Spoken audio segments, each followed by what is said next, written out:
Hey, I'm Nathan. Welcome to the SCARPA booth.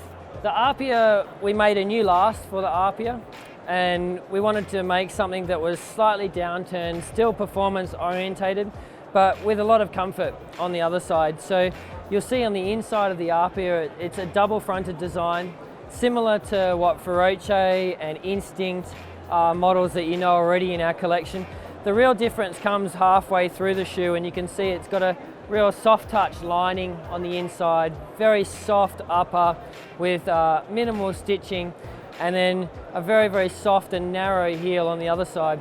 You can see it's got V-tension system on the outside here, so a little bit of pressure on the front foot, but keeping some flexibility. So we really wanted climbers that were maybe making the stepping stone from beginner climbing shoes to coming into more tightly fitted performance shoes and reduce the pressure on the outside of their foot, but still give them very high performance in the front of the toe.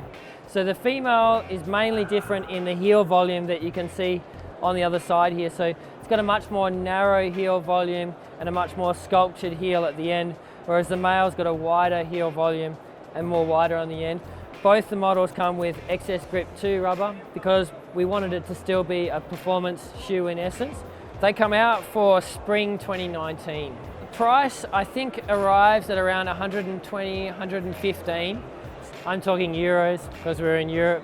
So it's priced basically below the Vapor and Instinct because it's a little bit simpler design to make, but still well above the Origin and Velocity and Helix, which doesn't have the intricate pattern shape that this one does.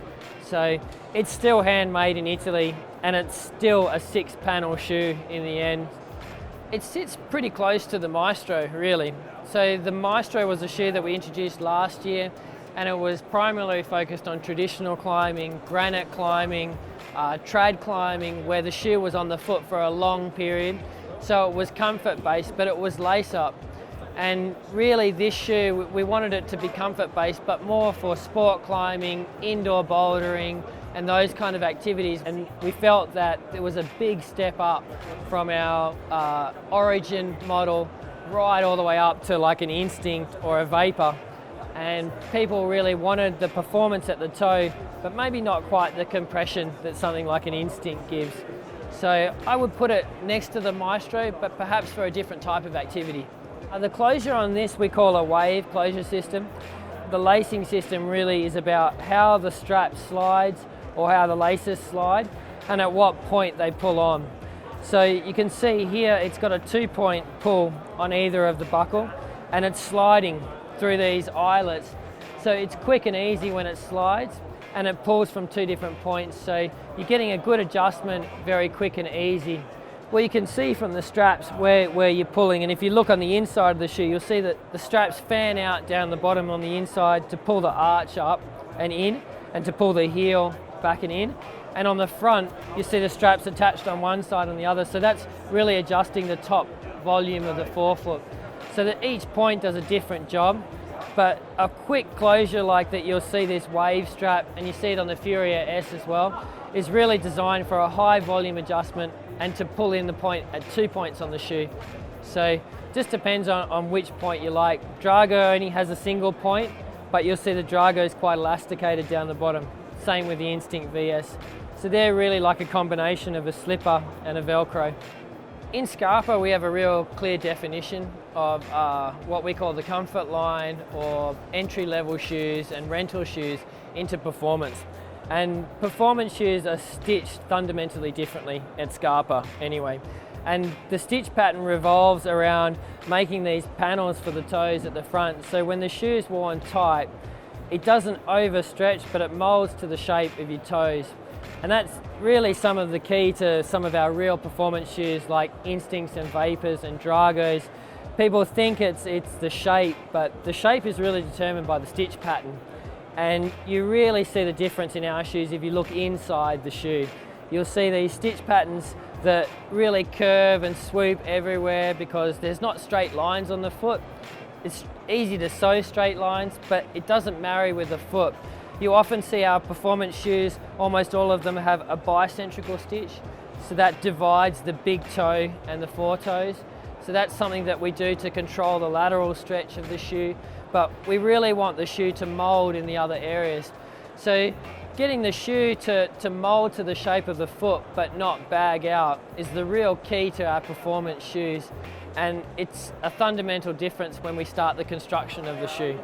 Everyone can look inside a climbing shoe and compare our shoes with other shoes, and they can see that stitch pattern difference. The other layers you can't see, they're like sandwiched in between the two different bits. So the midsoles is something that we do different from everyone else, and the tension systems is something that we do different from everyone else. So the tension systems on the new models is really easy because we've highlighted them just in different colors. But you can see that on the tension systems, we have different tension systems for different shapes, for different shoes. And if you can imagine that like a suspension system on a car, the suspension system for a four-wheel drive is very different from a race car. And tension systems are much like that for climbing shoes. And we really want to put in just enough tension or rubber than what's necessary, but not more than what we need. We want it to work with the foot, and we don't want extra layers between the shoe that, you know, take away the feeling of the shoe, that take away weight of the shoe and take away performance of the shoe when it's not really there. And it's time consuming to cut those little extra pieces out, but that's really the biggest difference between all of ours. A lot of people talk about downturning of the shoe, but the reality is that that's the shape on the shelf, but these are not made from carbon fiber or steel. Like, they're going to change shape over time, and the downturn really it's held in by the tension system, you can see, and downturning the shoe really focuses that power on the end of the toes, but it also reduces your ability to flex out and smear. So if you want something that's heavily downturned but can smear, you basically need to make it really soft, and that takes away from its durability and its ability to use small holds.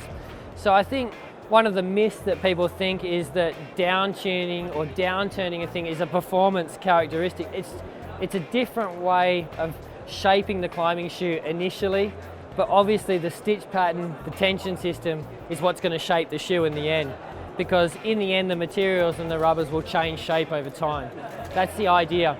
And if you don't have a really good stitch pattern around the shoe, it's just going to stretch in all directions. And over time you just won't get that lifespan out of the shoe that you were hoping for. And it will start really well off, but it'll quickly become bagged out and less performance, less glove-like fit, until eventually it just becomes a training slipper that rolls on the end of your foot. The other side of that is to heavily downturn the shape and then stitch heavily everywhere, and obviously that limits the opportunity of the shoe to change to the shape of your foot over time.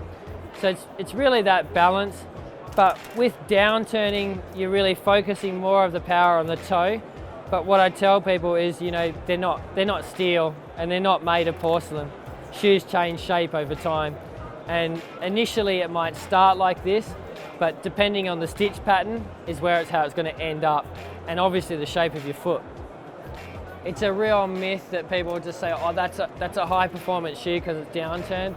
Like Maestro is an ultra high performance shoe, but it's not downturned.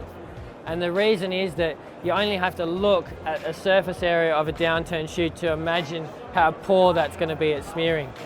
You're not going to get the contact of the ball of the foot onto the actual volume or smear that you would if it was flat.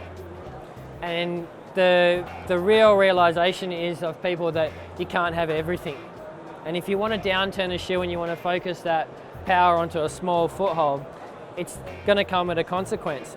And in this type of shoe, it needs to be soft so it does smear.